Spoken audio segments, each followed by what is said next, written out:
right, everybody. I am Steve, and this is A is for Alice, B is for Bob, and today S is for Sunday Night Vinyl Confessions. Yeah, don't know if you heard the news, but it's coming back, baby. February 23rd, but that's still, 10 days to go. Today is another episode of 5 albums I give another chance at love. This is episode number 2 of that. And I'm going to kick right off with, now this I bought as a blind buy. Never heard it. PC31 Vinyl Policeman, he did an unboxing of this back in the day, because it's been a while since I've seen Mike. Hope he comes back soon. And the artwork that was in there was just beautiful. It blew me away. So I said, you know what, even if I don't like the album, I want some of those posters to frame. And the album is Neutral Milk Honey. It's a pretty cool album cover. Some might say it's a little disturbing, but I like it. But it's the prints inside that I really wanted. And he told me going in, he says, if you're going to buy it, he says it can be a tough listen. He says you really have to kind of dig into the background of the writing and everything. But you know what? I just gave it 2 more spins because that's what I'm doing, to be fair. I listened to each album 2 days in a row. Come here, matey. This, will I play it again? Probably. It's not horrible, but you know what? It's nothing that's going to get played a couple times a year. So, sorry, Mike. I'm glad you love it. I don't. This one, I have quite a few of his albums. And that is John Hyatt, The Eclipse Sessions. This came out in 2018, but he recorded it during 2017 when the eclipse was going across pretty much the entire United States. I saw him on this tour, and actually I bought this album out in the lounge. He wasn't doing autographs though, so nothing special there. I remember when I got this, listened to it that very next day after seeing him in concert, and it didn't do much for me. But I got to tell you, all my stuff that I have by him that I really like is from the 80s and 90s. I really haven't bought much from him since the turn of the century. So I don't know, maybe he shifted a little stylistically, but I mean, it's still a John Hyatt record. You know what you're going to get kind of going in.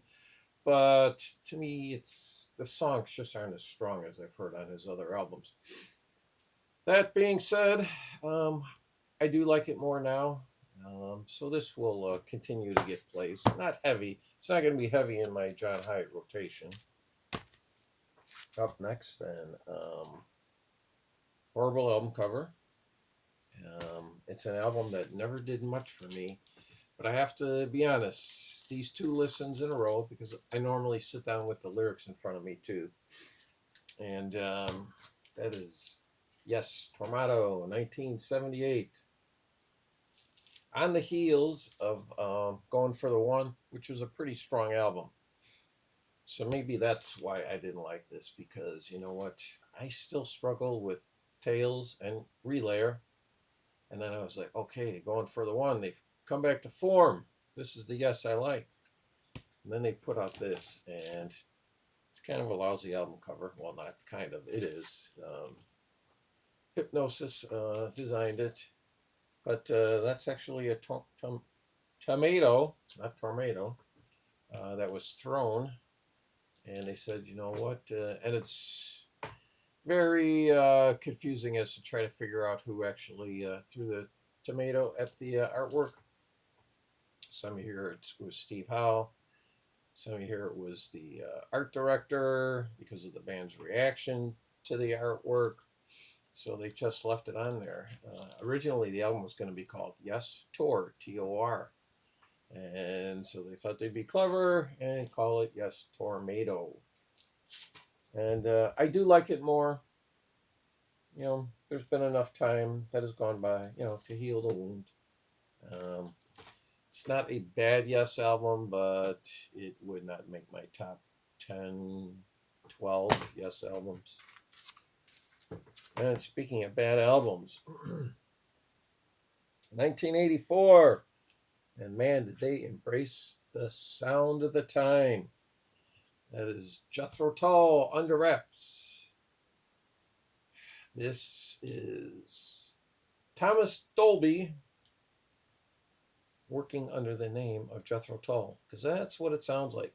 Oh my God, that first song, as soon as you hear the drums, because it's just all programmed drumming on this album. There is no drummer. Um, so once again, Ben Rankins, if you're listening, apparently the drummer was disposable.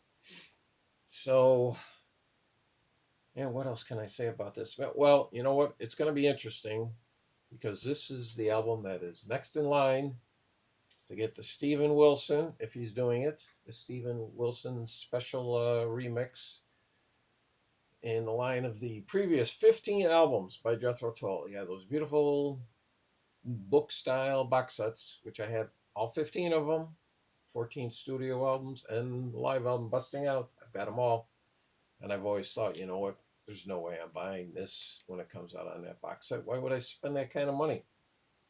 But I'll tell you what, if they get rid of the drumming and use live drums, and they tone down the brightness and shininess of that decade's production, I will probably buy it. So hopefully Steven Wilson can do his magic again. If he doesn't, I will probably never listen to this album again. And then up next, big shout out to my buddy Anthony Gambler 812, because when I did my first in the first episode in this series, he expected to see this album, Alice Cooper, Rude. And you know what? It could have gone in there. And this is an album I do not think I will listen to again. There is nothing here. I was not wrong on my first 6 or 7 spins with this.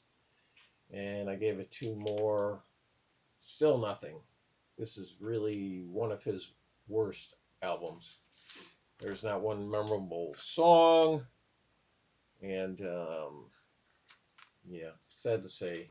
This came out in 2023. All it leaves me is hoping that the next album is better. So there you go. That takes care of 5 more. What do we got here? Never Gonna Listen. Never Gonna Listen unless Steven Wilson does his magic. This I will play. This I will play. This every couple of years. So thank you, and I'll be back with another one of these because these are kind of fun to revisit some albums that really never impressed me. Thank you.